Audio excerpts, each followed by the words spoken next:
ഇനി അടുത്തൊരു ക്വസ്റ്റ്യൻ വരുന്നത് സ്പീഡ് കൺട്രോൾ ഓഫ് ട്രാക്ഷൻ മോട്ടറാണ്, അതായത് സീരീസ് മോട്ടറിൻ്റെ സ്പീഡ് കൺട്രോളാണ്.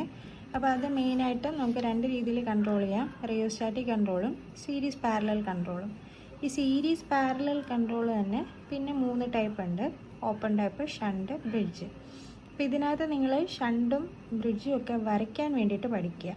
ഓക്കെ, ബ്രിഡ്ജ് കണക്ഷനും ഷണ്ടും വരയ്ക്കാനായിട്ട് ചോദിച്ച് കണ്ടിട്ടുണ്ട്. ഓക്കെ, റിയോസ്റ്റാറ്റിക് കൺട്രോളിൻ്റെ ഡിസഡ്വാൻറ്റേജസും ഇമ്പോർട്ടൻ്റ് ആണ് കേട്ടോ.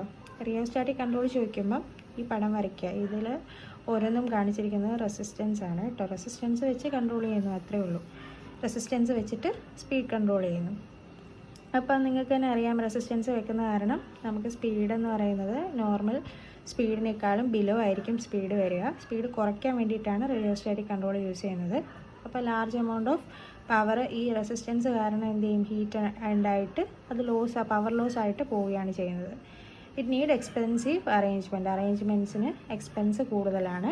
പിന്നെ മാക്സിമം പവർ എന്ന് പറയുന്നത്, ഡെവലപ്പ് ചെയ്യുന്ന ആ പവർ എന്ന് പറയുന്നത് സ്പീഡിനെ ഡിപ്പെൻഡ് ചെയ്തിരിക്കും, സ്പീഡിനനുസരിച്ച് കുറഞ്ഞുകൊണ്ടേയിരിക്കും. ഓക്കെ, അപ്പം ഇതാണ് റിയോസ്റ്റാറ്റിക് കൺട്രോൾ പറയുന്നത്. അപ്പോൾ റിയോസ്റ്റാറ്റിക് കൺട്രോളിൽ ഡിസഡ്വാൻറ്റേജസേ ചോദിച്ച് കണ്ടിട്ടുള്ളൂ, നിങ്ങൾ അത് പഠിച്ചോളൂ. ഓക്കെ, ഇപ്പോൾ ട്രാൻസിഷൻ മെത്തേഡിൽ, അപ്പോൾ ഇനി നമ്മൾ നേരത്തെ പറഞ്ഞല്ലോ സീരീസ് പാരലൽ കൺട്രോൾ, അപ്പോൾ അതിനകത്ത് വരുന്നതാണ് ഈ ട്രാൻസിഷൻ മെത്തേഡ്സ്. ഓക്കെ, ഒന്നുമില്ല, സീരീസിലിരിക്കുന്ന മോട്ടറിനെ നമ്മൾ പാരലാക്കുന്ന ആ പ്രോസസ്സിനെ പറയുന്ന പേരാണ് ട്രാൻസിഷൻ എന്ന്. അപ്പോൾ അത് 3 രീതിയിൽ നമുക്ക് സീരീസിനെ പാരലായിട്ട് കണക്ട് ചെയ്യാം, ഓപ്പൺ ട്രാൻസിഷനും ഷണ്ട് ട്രാൻസിഷനും ബ്രിഡ്ജ് ട്രാൻസിഷനും വഴി. അപ്പോൾ ഓപ്പൺ ട്രാൻസിഷൻ എന്ന് പറയുമ്പം അതിനകത്തൊരു 3 പടം വരും. അപ്പോൾ നമ്മൾ രണ്ട് സീരീസ് മോട്ടർ സീരീസ് ആയിട്ട് കണക്ട് ചെയ്തിരുന്നതായിരുന്നു. ഓക്കെ, അപ്പോൾ അതിന് മുമ്പ് നമ്മൾ എന്ത് ചെയ്യും, ഒരു റെസിസ്റ്റൻസ് വെക്കുക. അപ്പോൾ റെസിസ്റ്റൻസ് ആദ്യം മാക്സിമം പൊസിഷനിലായിരിക്കും ഇരിക്കുക. രണ്ടാമത്തെ കേസിൽ റെസിസ്റ്റൻസ് ജസ്റ്റ് ഒന്ന് അനക്കി അതൊരു മിഡ് പൊസിഷനിൽ വെച്ചിട്ടുണ്ട്. എന്നിട്ട് എന്ത് ചെയ്യും, ഇത് രണ്ടിനെയും അങ്ങ് ഓപ്പൺ ചെയ്യും, നടുക്കൊന്ന് ഓപ്പൺ ചെയ്യും. എന്നിട്ട് അടുത്ത കണക്ഷനിൽ ഈ പറഞ്ഞ റെസിസ്റ്റൻസിനെ ഫുള്ള് നമ്മൾ കട്ട് ചെയ്ത് കളയും. എന്നിട്ട് എന്ത് ചെയ്യുക, രണ്ടിനെയും പാരലാക്കുക. ഓക്കെ, സീരീസ് ആയിരിക്കുന്ന സമയത്ത് സ്പീഡ് കുറവായിരിക്കും, എപ്പോഴാണോ അതിനെ പാരൽ ചെയ്യുന്നത് അപ്പോൾ അതിൻ്റെ സ്പീഡ് കൂടും. അതാണ് ഓപ്പൺ ട്രാൻസിഷൻ മെത്തേഡ്. ഇതാണ് ഫസ്റ്റ് മെത്തേഡ്. സെക്കൻഡ് മെത്തേഡിൽ ഈ പറഞ്ഞ മെത്തേഡ് ചോദിച്ച് കണ്ടിട്ടുണ്ട് കേട്ടോ. ഷണ്ട് ട്രാൻസിഷനിൽ നമുക്കൊരു 3-4 പടവും കൂടി വരയ്ക്കാറുണ്ട്. അതും ഒന്നുമില്ല, ഈ 2 സീരീസ് മോട്ടറിനെ ആദ്യം സീരീസ് ആയിട്ട് കണക്ട് ചെയ്യും. അപ്പോഴും ആദ്യം ഒരു റെസിസ്റ്റൻസ് ഉണ്ടാവും, സെക്കൻഡ് ആ റെസിസ്റ്റൻസിനെ നമ്മൾ കട്ട് ചെയ്ത് മാറ്റും. ഓക്കെ, ഇപ്പോഴും സീരീസ് ആ പടം തന്നെ നമ്മൾ വീണ്ടും വരച്ചതേ ഉള്ളൂ, റെസിസ്റ്റൻസിൻ്റെ പൊസിഷനൊന്ന് മാറ്റി വരച്ചു. ഫസ്റ്റ് സീരീസ് വിത്ത് മാക്സിമം റെസിസ്റ്റൻസ്, ഫുൾ സീരീസ് വിത്ത് റെസിസ്റ്റൻസ് കട്ട് ഔട്ട്. ഓക്കെ, അടുത്ത കണ്ടീഷനിൽ റെസിസ്റ്റൻസ് വീണ്ടും നമ്മൾ ആഡ് ചെയ്യുന്നുണ്ട്, റെസിസ്റ്റൻസ് കുറച്ചൊന്ന് വെക്കുന്നുണ്ട്. എന്നിട്ട് എന്ത് ചെയ്യും, ഒരു ലിങ്ക് കണക്ട് ചെയ്യുന്നുണ്ട്, രണ്ടാമത്തെ മോട്ടറിനെ ഒന്ന് ഷോർട്ട് ചെയ്ത് വെക്കുന്നുണ്ട്. ഓക്കെ, അപ്പോൾ first transition with some external resistance. Okay, external resistance വെച്ചുകൊണ്ടാണ് ഫസ്റ്റ് ട്രാൻസിഷൻ നടത്താൻ പോണത്.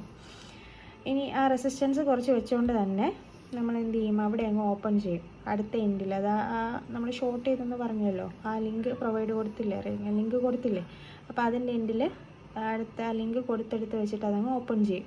ഓക്കെ, എന്നിട്ട് എന്ത് ചെയ്യും, അവിടത്തേക്ക് അടുത്ത കണക്ഷൻ റെസിസ്റ്റൻസ് വെച്ചുകൊണ്ട് തന്നെ അടുത്ത കണക്ഷൻ കൊണ്ടുവന്ന് കൊടുക്കും. അപ്പോൾ നമുക്ക് രണ്ടും പാരലായി. ഓക്കെ, അത്രയേ ഉള്ളൂ. എന്തായിരുന്നു, ഫസ്റ്റ് സീരീസ് ആയിരുന്നു, വിത്ത് റെസിസ്റ്റൻസ് ആയി. പിന്നെ എന്ത് ചെയ്തു, ഒരു ലിങ്ക് പ്രൊവൈഡ് ചെയ്തതിൻ്റെ അടുത്ത് വെച്ചിട്ട് അത് ഓപ്പൺ ചെയ്തു.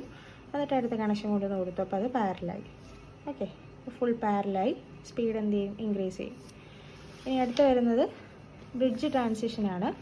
ഇതിനകത്തും നമ്മൾ ആദ്യമേ ബാക്കിയുള്ളിടത്തെല്ലാം, മറ്റേ 2 നമ്മൾ ആദ്യമേ റെസിസ്റ്റൻസ് വെച്ചിരുന്നു അല്ലേ. ഇവിടെ എന്താണ്, റെസിസ്റ്റൻസിനെ സ്പ്ലിറ്റ് ചെയ്ത് 2 ആക്കിയിട്ട് 2 മോട്ടറിനും സെപ്പറേറ്റ് കൊടുത്തു. ഓക്കെ, എന്നിട്ട് എന്ത് ചെയ്തു, റെസിസ്റ്റൻസ് കട്ട് ഔട്ട് ചെയ്തു.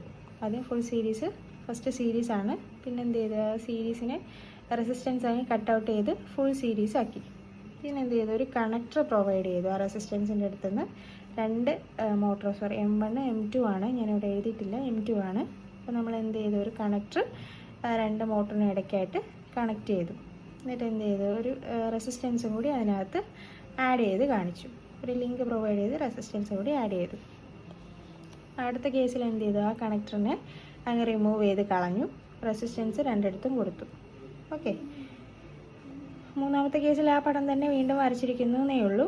അപ്പോൾ ഇവിടെ എന്ത് റെസിസ്റ്റൻസ് ഇല്ല, കണക്ഷനിലെ റെസിസ്റ്റൻസ് ഫുള്ള് കട്ടൗട്ടായി, രണ്ടും പാരലായി. ഓക്കെ, അപ്പം starting resistance is split into two equal parts. Starting resistance are gradually removed and the motor comes in full series. A link is connected between two motor. The combination is in series with resistance in വില്ലല്ല വിത്താണ് കേട്ടോ, വിത്ത് resistance in parallel. The bridge is removed. എന്നിട്ട് bridge remove ചെയ്തു, external resistance are removed and the Motors are in parallel. ഇതൊന്നും എഴുതിയില്ലെങ്കിലും just ഈ പടം വരച്ച് വെച്ചാൽ കൂടി നിങ്ങൾക്ക് അത്യാവശ്യം മാർക്ക് ഉണ്ടാവും കേട്ടോ, മാർക്ക് കിട്ടും. എളുപ്പമാണ്. ഈ 3 മെത്തേഡ്സും ചോദിച്ച് ഇതിലേതെങ്കിലും ഒരെണ്ണം ചോദിച്ച് കണ്ടിട്ടുണ്ട് കേട്ടോ.